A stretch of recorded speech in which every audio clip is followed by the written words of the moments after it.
So I'll be honest, the bag itself, I actually really don't like. I want to get one of the backpack ones, something that's easier to carry around and take on location, but this is kind of the one that came with the camera and I don't love it. So if you've got any recommendations of favorite cases, feel free to leave them below.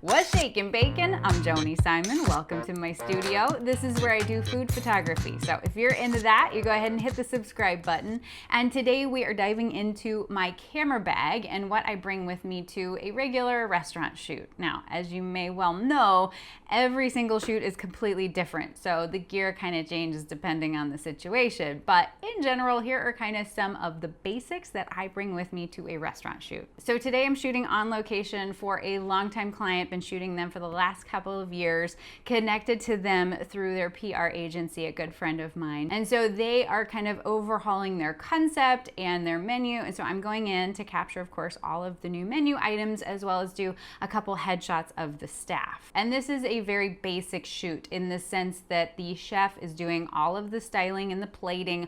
I'm really not doing much in terms of food styling. Like, I'll have my little crash kit that I'll show you here in a minute, but in general, it's really up to the restaurant to do that just based on the budget that they have and based on kind of their expectations of the images. And two, I know the chef does a great job of plating the dishes, so there's really not much of an issue. But certainly you might be thinking, well, do I need to do the styling? What should we have? Should we have a stylist? Like, these are all kind of parts of the conversation that will happen prior to the shoot. Like I said, I've been shooting with these folks for a long time, so we really have a good rhythm worked out. We understand how each other works, and so we've really streamlined that process. But if you're working with a client for the very, very first time, definitely questions you need to ask, things you need to understand. Do we need a food stylist? Kind of what are their expectations and usage of the images? And if you're kind of like, oh my gosh, that's like a whole lot of things, don't worry. I am working on some helpful resources and templates for you so that you can appropriately survey the client and understand exactly what you need going into that shoot. But again, by and large, in general, when we're doing kind of a basic menu shoot, they're taking care of the food. I'm just showing up with the camera and the lighting and capturing things. This is what I bring. So of course I bring my camera, and I've got the 5D Mark IV, but I also bring a backup camera.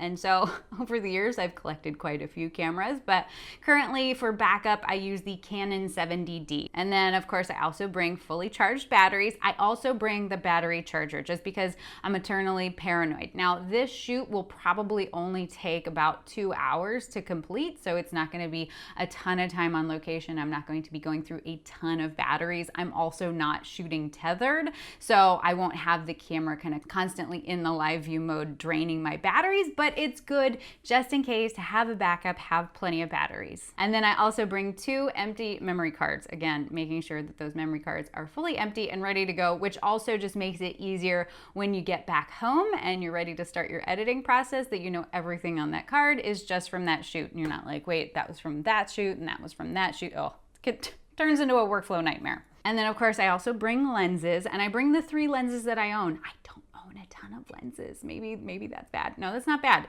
I keep it simple. I have what I like, and that's all that I need.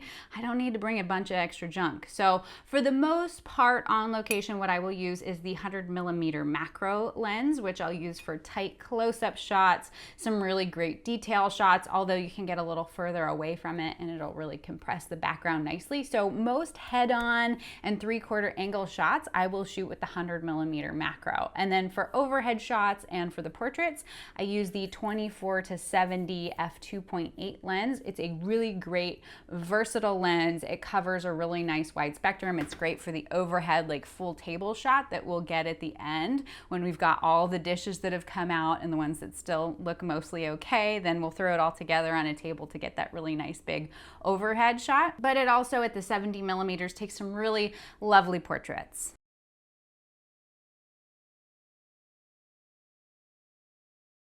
And then of course I also bring my tripod. That's a part of my workflow. It just makes things really easy to ensure that I am nailing focus. And if you're like, how do I nail focus? Well, be sure to go watch my video about getting sharp focus. For me, especially when I'm shooting in manual focus, the best way to do that is on a tripod. Then I also bring a little crash kit for styling. Again, for the most part, they do a really great job of plating up all the dishes, so I'm not having to do a ton of styling, but I do like to, just in case, have a couple little quick tools if there's any sort of little touch up or things that I need to do. And so that includes having a paintbrush, having my little spray, which is a 50-50 mix of 50% water, 50% glycerin, which just kind of brightens things up, adds a little bit of glisten, a little bit of sparkle, and it makes the greens, especially for when we're shooting salads, look really fresh, and the meats just look a little bit juicier. And then I also have tweezers for anything that needs to be removed. And then the foam wedges, which you guys saw in the 17 tools for food styling.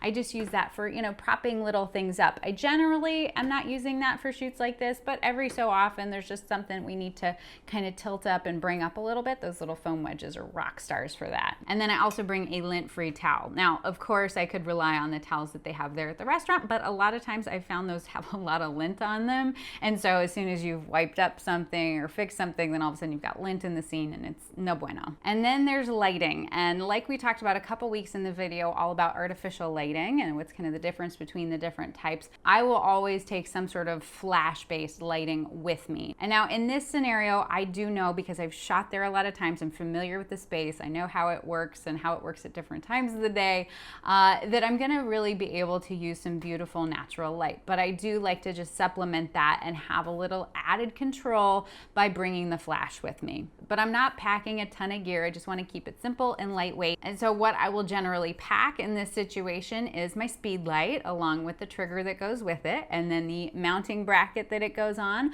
top of a light stand. And then I just do the simple little $20 shoot through umbrella. Now, sometimes if I know that I have a very particular style in mind, or I really want to dial things in just in terms of really reducing the ambient light, then I might bring my larger softbox. But in this situation, like, I'm just adding a little extra pop of light. I'm using these for portraits. I don't mind it really kind of spreading all over the place. So in that case, the little shoot through umbrella is a rock star. It's lightweight. I'm not packing a ton of gear. And then of course, if you are bringing speed lights, those are operated on batteries. So I always have some backup batteries with me just in case. And then I'll also bring with me a round diffuser just in case, I decide that I want to use natural light. I like to have options. I like some flexibility, and it's not like all that much extra to pack a diffuser. And then just in case I want to mount that in some sort of way, I bring an additional light stand and then also 2 A-clamps. I know there are fancy ways to mount your diffuser, but I'm like,